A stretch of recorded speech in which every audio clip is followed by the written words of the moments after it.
Alan Cook shit's back. It's been a rough couple days. We got probably, I don't know what the official measurement was on snow, but it was a lot. The last one you saw cooking, we were underneath the tent, and let's just say last night I got home and hell, I wasn't cooking. You know what I cooked for dinner last night?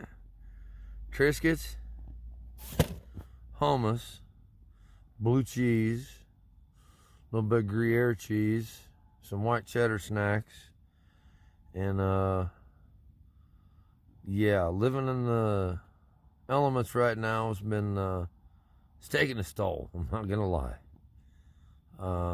It's been fun. It's been challenging, but there are certain days like yesterday. Whew, stick a fork in me. I'm done.